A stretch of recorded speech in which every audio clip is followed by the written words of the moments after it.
अब आप देख लीजिए, मैं आपसे बताती हूँ, जो दत्तात्रेय गुरु को मानते हैं उनके पेट में दर्द होता होगा, जो श्री राम को मानते हैं उनको ज़्यादातर लंग्स की बीमारी हो जाएगी, जो शिव जी को मानते हैं उनको अधिकतर हार्ट अटैक आ जाएगा।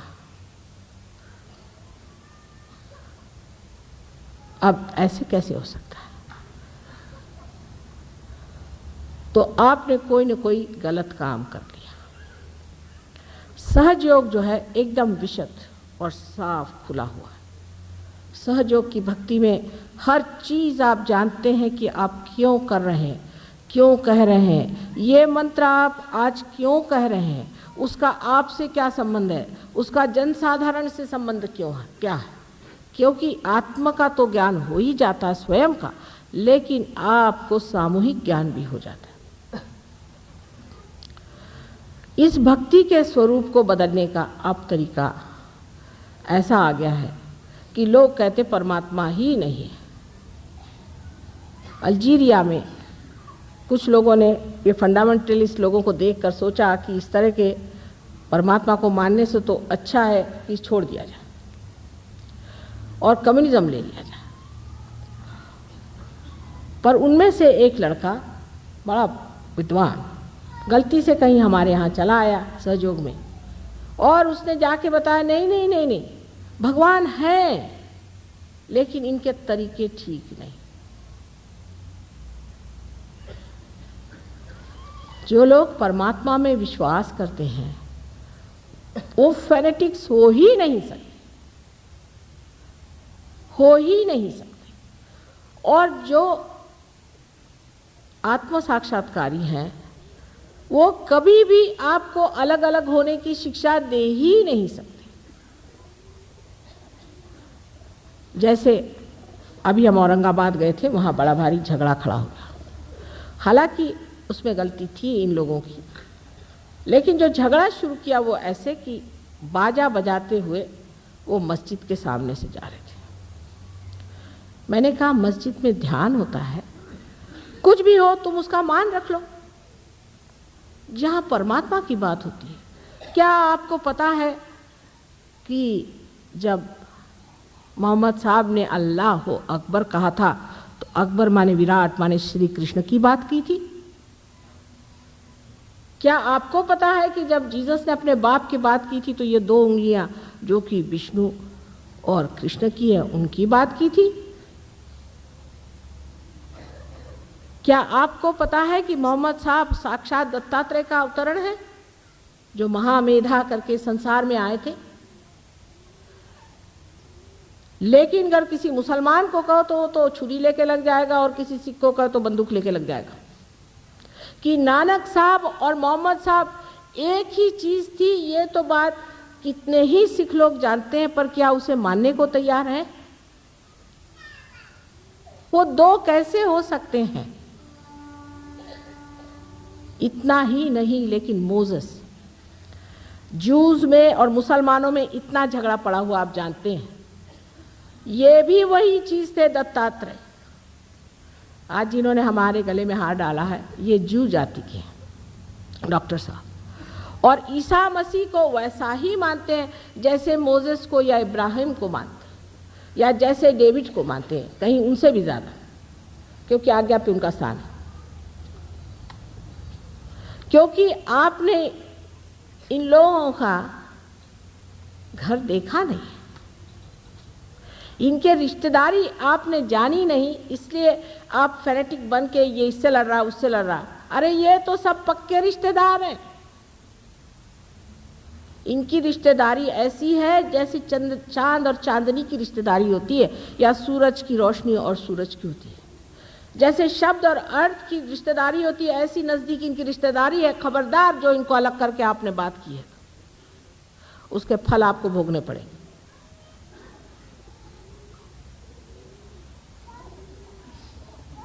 जो इन लोगों ने कार्य करे हैं उसको भी लोग संशयित दृष्टि से देखते हैं कि मोहम्मद साहब के ज़माने में इतना युद्ध, इतने गधे लोग थे वो, अब वो क्या बताया जाए।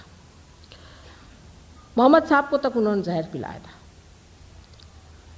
उस वक्त उन्होंने ये सोचा कि औरतें इतनी ज़्यादा हैं और आदमी इतने कम हैं, तो विवाह संस्था को विशेष रूप देने के लिए विवाहित ही औरत होनी चाहिए और उससे शादी कर लेनी चाहिए। अगर आज पुरुषों की संख्या अगर बहुत बढ़ जाए, तो अपने यहाँ दक्षिण में हुआ है ऐसे कि एक स्त्री का विवाह 4 आदमियों से कर देते थे कि विवाह की संस्था बनी रहे, क्योंकि विवाह एक सामूहिक सैंक्शन है। वो जमाना बीत गया, अब उसके कर रहे हैं।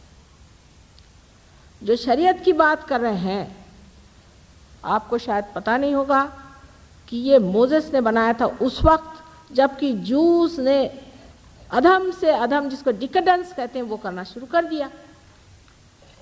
तब उन्होंने बनाया था। अगर बाइबल में आप इर्मया नाम का चैप्टर पढ़े तो उसमें साफ लिखी है शरीयत क्या चीज़ है। जो मोजेस ने बनाई थी जूस के लिए, उसको चला कौन रहे? तो मुसलमान, क्योंकि 5 इंजिल की किताबें जो है वो इन्होंने लगा रखी। वही 5 इंजिल ईसाई इस्तेमाल करते हैं, वही 5 इंजिल जूस इस्तेमाल करते हैं, वही 5 इंजिल मुसलमान भी इस्तेमाल करते हैं। लेकिन जिसके लिए बनाया था वो थे जूस। तब तो मुसलमानों का पता भी नहीं था। और अब उस शरीयत को कौन मान रहे हैं? तो मुसलमान। ऐसे ही हमारे हिंदुओं के तरीके बड़े अजीबोगरीब हैं। एक तो मैंने कहा कि अब हिंदू शब्द ही निकाल सकते हैं तो निकाल दीजिए, क्योंकि तो अलेक्जेंडर ने अपने को हिंदू कहा। हम लोग तो भारतीय हैं। अलेक्जेंडर जब सिंधु नदी पे आया तो इन लोगों को कुछ कुछ शब्द बोलने नहीं आते। हिंदू को उसने सिंधु कह दिया, सिंधु को उसने हिंदू कह दिया, और सब लोग हिंदू के इधर रहने वाले लोग सब हिंदू हो गए।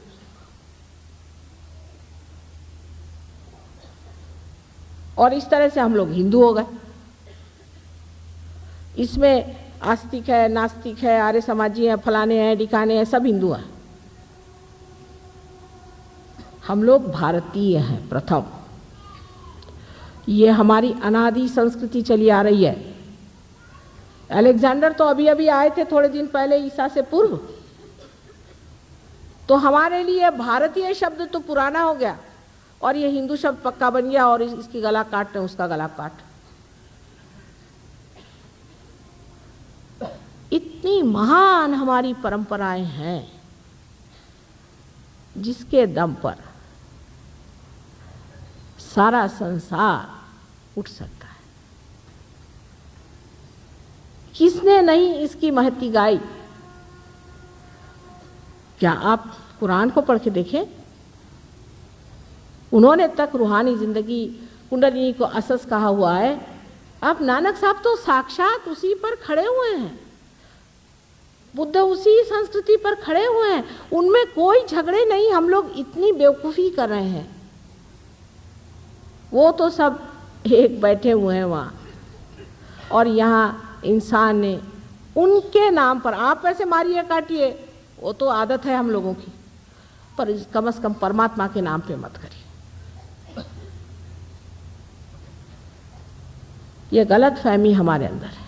अब तो भी जान लीजिए, एक ही जिंदगी ये है बहुत ज़रूरी, और ये समय ज़रूरी है। इस वक्त जान लीजिए कि इस वक्त अगर पार नहीं हुए, गए फिर आप।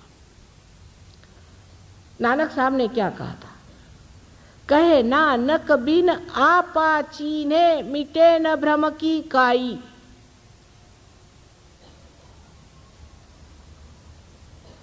और इससे ज्यादा क्या कोई कह सकता था? जो मैं कह रही हूं वही तो वो कह गए थे। इतनी बात थी कि उस वक्त आत्म साक्षात्कार का कार्य नहीं हो पाया था।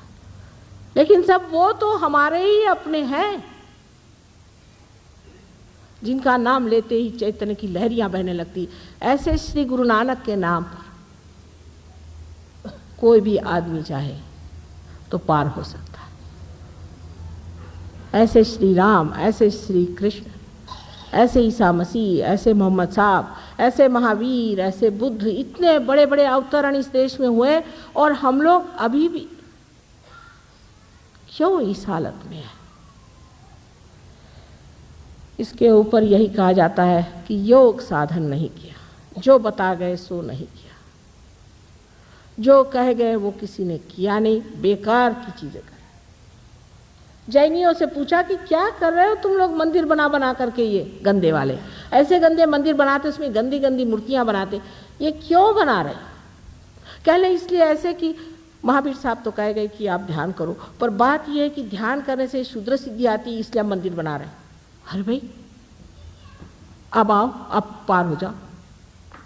पार हो जाते, पार होना चाहिए, आत्म साक्षात्कार को प्राप्त होना चाहिए। सीधा हिसाब ये है कि बहुत गलत रास्तों पर परमात्मा को खोजने वाले भटक गए, और एक माँ का हृदय जो है दारुण दुख से कभी कभी रोता है कि ये तो सब मेरे ही बेटे हैं, कहाँ चले गए? चाहे वो अपने को मुसलमान कहें, सिख कहें, हिंदू कहें, ईसाई कहें, कोई भी कहे, मैं जानती हूँ ये सब परमात्मा को खोजने वाले। अंधकार में जब आप चले जाते हैं तो आप ये भी नहीं देख पाते कि आपके नज़दीक कौन बैठा है, इसके ऊपर कोई कुत्ता तो उसके ऊपर कोई कुत्ता। प्रकाश में आप देख लेते हैं कि सब वहीं बैठे हैं, सब इत्मीनान से बैठे हुए हैं, सब वही परमात्मा की बात कर रहे हैं। तो भक्ति जिसे है वो कभी भी किसी भी तरह की ऐसी तीव्रता नहीं ला सकता। भक्ति तो प्रेम का रस है, और जिस आदमी में सतत प्रेम बहता है वो प्रेम से ही सबको बांधते जाता है, प्रेम के ही अवगुंठन में वो लपटते जाता है। प्रेम का जो आह्लाद है उसमें वो झूमते रहता है। क्यों बेटे तुमने अपनी जिंदगी ऐसी बर्बाद बना ली? क्यों अपने ही घरौंदों में बैठ करके अपने ही जेल बना रहे हो? उसमें कुम्हलाए जाओगे, उसमें खत्म हो जाओगे। मैं तुमसे खास खास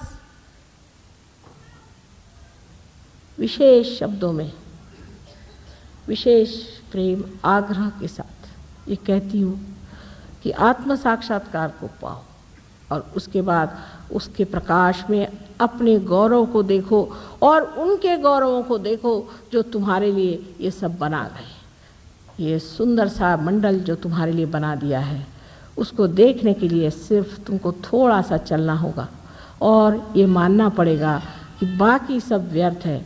सूरदास जी ने जैसे कहा था कि सब सुरसागर लिखने के बाद कहते हैं कि सूरदास की सभी अविद्या दूर करो नंदलाल। इसी प्रकार निरपेक्ष होकर के, एक बच्चों जैसे होकर के आप आत्म साक्षात्कार को प्राप्त होइए। ये भक्ति का फल है, ये कर्म का फल है, जो कि आप ज्ञानमय हो जाते हैं। परमात्मा आप सबको आशीर्वाद।